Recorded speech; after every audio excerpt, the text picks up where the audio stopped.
Boker Tov, everyone. So this week's portion is the same as last week's portion. Ha'azinu has been extended due to the way it falls in the calendar.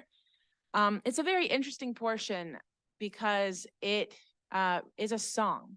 If you look in the text, you can even notice it in the Siddur. The way the text is laid out is special. It denotes the special way that it's composed as a song. There are 70 lines to it, and it is essentially Moses's swan song before he dies and before the people finally comes to settle in the promised land. So if you think about what a swan song is, it's interesting. The concept has existed for millennia. The idea that a swan is so graceful and silent its whole life that it must end its life with this beautiful song that probably no one gets to really hear, but it must have some kind of specialness to the way it exits this life, given its graceful silence during its life. Now, Moses wasn't gracefully silent his whole life. We know he spoke quite a lot. In fact, one of the most common sentences in the Tanakh is about Moses speaking, or about God speaking to Moses. Either way, a lot of speaking going on between God and Moses. So, but we do know that he had a speech impediment, and maybe he was a little bit hesitant to speak. But once he was in a leadership role, he needed to speak, and he needed to relay God's words, and he needed to step up into his leadership.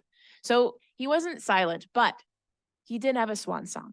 This is his swan song in Ha'azinu. And it's one last moment on the top of the mountain. If you can visualize the drama of this moment, that he is singing out to the people and reminding them of all that has come before. And I think it's interesting also to note that there are 70 lines, as I mentioned. 70 comes up a few times in the 5 books. And notably, it is said that 70 amounted to the people who first came into Egypt, Joseph and his brothers and all of their people, 70 people. So it's an interesting thing. And I mean, it comes up a couple of times. Beyond that, there are 70 elders who are appointed in leadership roles when Moses needed to delegate. Right. So the number 70 recurs a few times, and I think it has a significance here. That it's the end of Moses's career, when we know how it sort of began with the people coming to Egypt and eventually becoming slaves there.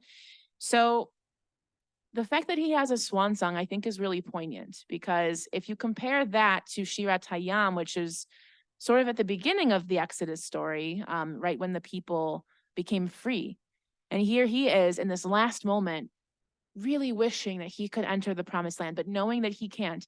But he wants to do everything in his power to make sure that the people are going to be happy there and going to be successful there. And so he has this one last moment to asking them to listen and giving them a little bit of warnings, but also just sharing what's in his heart to them. And so we may not all get to have a swan song, but I think if we think about what it means to sing out, to call out, and to raise attention to the things in our lives which can't go unnoticed, which need to be sung or spoken, I think we can learn from Moses here in this moment, at one of his last moments on earth, that he is calling out to people and asking them to listen.